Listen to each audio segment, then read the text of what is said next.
Assalamualaikum warahmatullahi wabarakatuh. It's good to be back. Nice to meet you, everyone. Our topic today is about conditional sentences. Kalimat pengalian yang sering dipakai, and we need that in our daily conversation. So I think it's a good idea to start learning about conditional sentences.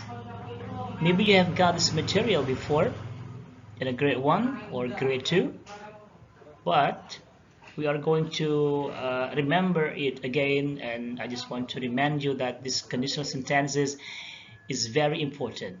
So let's begin.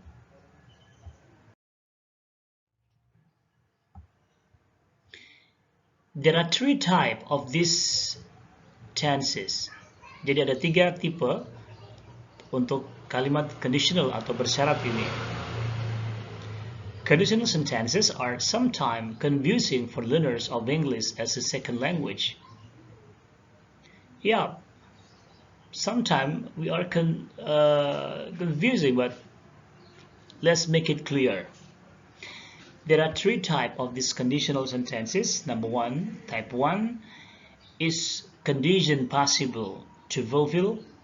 Jadi untuk tipe 1 itu adalah kondisi di mana itu mungkin terjadi gitu. Artinya itu berhubungan dengan masa depan.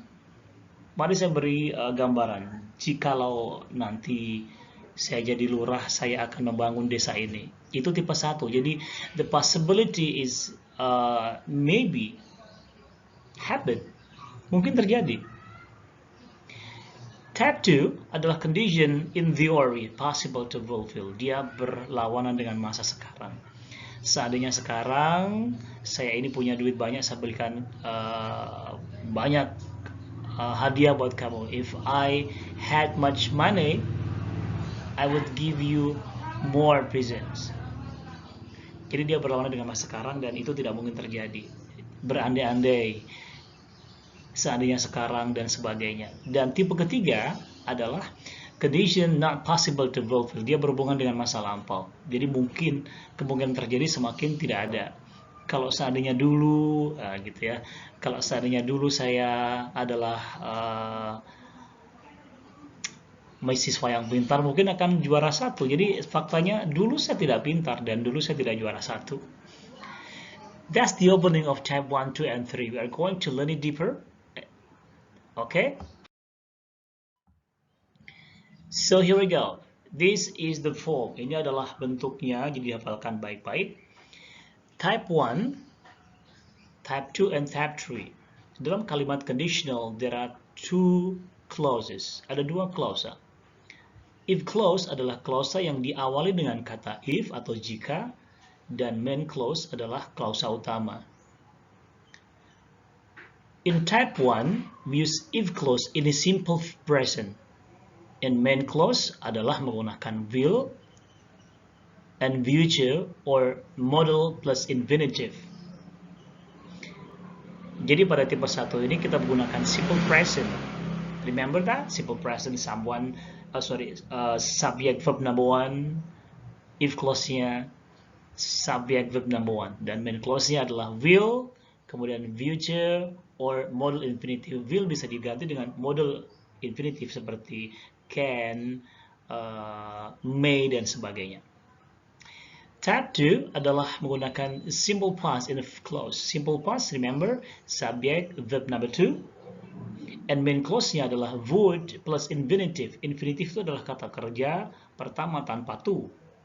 Itu ya. Would plus infinitive. And type 3 is past perfect. Past perfect, remember, subject had plus verb number 3. That's past perfect. And main clause-nya menggunakan would, have, and past participle. Jadi would have diikuti dengan kata kerja bentuk ketiga. Itu adalah main clause-nya untuk type 3.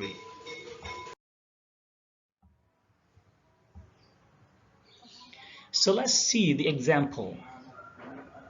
Jadi untuk if itu bisa diletakkan di depan atau di belakang. If clause-nya ya. Look at this example. In type 1, if I study, I will pass the exam. Jika saya belajar, saya akan lulus ujian. Type 2, if I studied, I would pass the exam. And tab 3, if I had studied, I would have passed the exam. Coba kita komparasi ketiga kalimat ini, tipe ini, dalam artinya mungkin semuanya sama, itu ya. Bentuknya kita coba lihat. If I study menjadi if I studied dan if I had studied. Itu berbeda-beda if clause-nya. And main clause-nya I will pass. I would pass. I would have passed. Itu perbedaannya. Tetapi jika kita meletakkan if clause at the beginning, if we put if clause at the beginning, don't forget to use comma after if clause. Gunakan comma setelah if clause. If I study, comma. If I studied, comma. If I had studied, comma. Okay? And also, we can put if clause at the end of the sentence. Here we go. Type 1, kita balik saja kalau kita letakkan if clause-nya di belakang dan clause-nya di depan. I will pass the exam if I study. I would pass the exam if I studied. I would have passed the exam if I had studied. Ini bedanya ketika if clause at the beginning dengan if clause at the end adalah comma. Jadi if you want to put if clause at the beginning, so we use comma. But if you put if clause at the end, so we do not need any commas here. Kalimatnya artinya sama, hanya kalau if clause di depan itu ada komanya, kalau ini tidak ada komanya. That's it. So simple, right?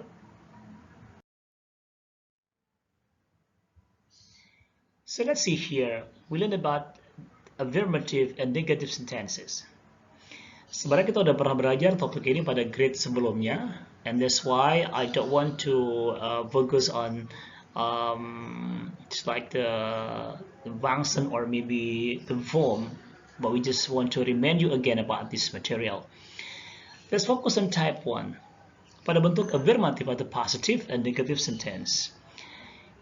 Kita letakkan if-nya di depan, itu ya. If I study, I will pass the exam. Kalau saya belajar, saya akan lulus ujian nanti. Ya, belajar aja biar lulus ujian. Masih ada waktu, gitu kan? Short or contracted form, kalau kita mau bentuk yang disingkat, if I study, I'll pass the exam. Jadi kata I will, we can contract it by I'll. I will menjadi I'll pass the exam. The meaning is the same. In negative form, if I study, I will not fail the exam. Jika saya belajar, saya tidak akan gagal ujian. So we can contract it by saying, if I study, I won't fail the exam. Kata will not bisa disingkat menjadi won't. Okay, that's it. Dan pada bentuk kedua, type 2, if I studied, I would pass the exam.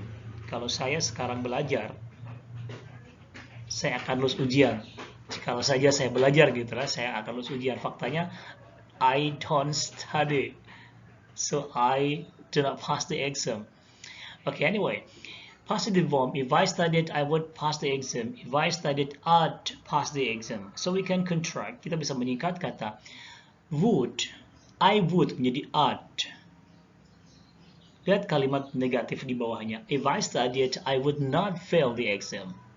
If I studied, I wouldn't fail the exam. So we can contract the word would not menjadi wouldn't. Easy, right? In a positive sentence, if I had studied, I would have passed the exam. Menjadi if I'd studied, jadi kata I had bisa diskon menjadi I'd studied. But remember, bagaimana kita membedakan Pak antara I'd dengan I would dengan I had? Ya, tergantung konteksnya saja dan juga susunan struktur saja. Kalau I would have, maka setelah I'd diikuti oleh kata kerja bentuk pertama. Tapi kalau I'd studied, maka D itu berarti had. I had studied karena dia bentuknya perfect.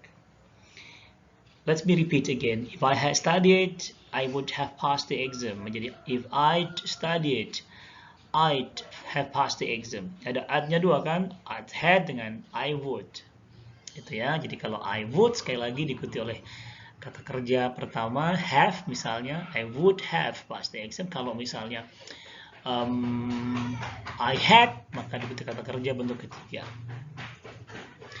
If I had studied, I would not have failed the exam. That's negative form. Because if I'd studied, I wouldn't have failed the exam.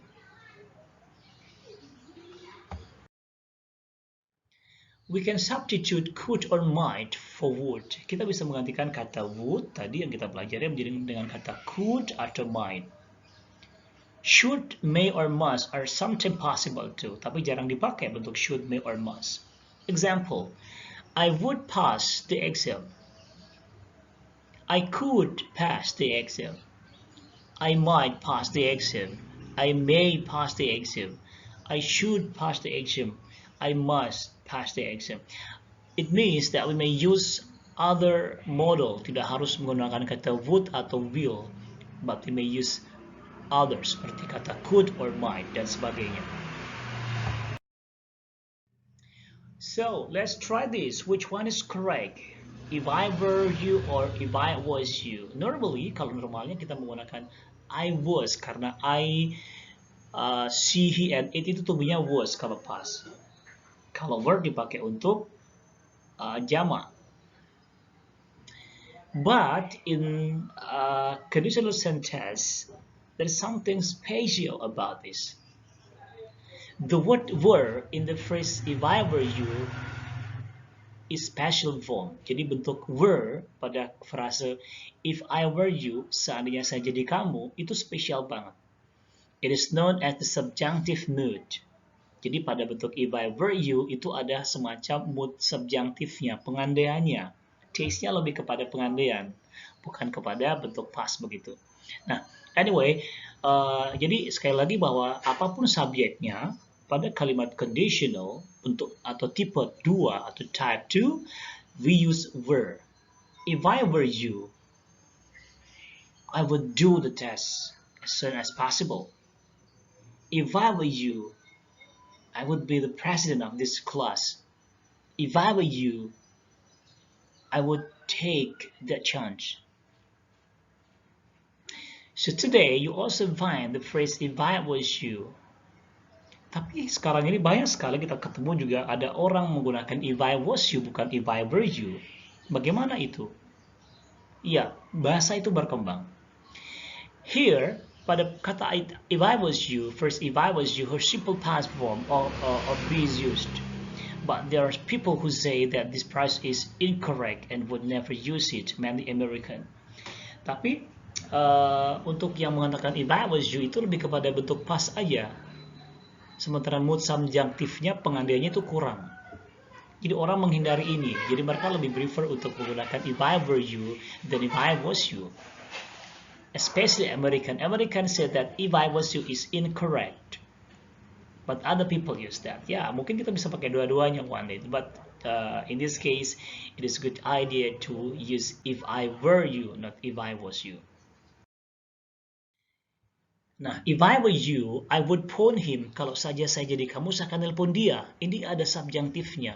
Kalau saya jadi kamu, saya nelpon dia. Faktanya apa? Saya nggak kamu, dan saya nggak nelpon dia. If I were you, I would phone him.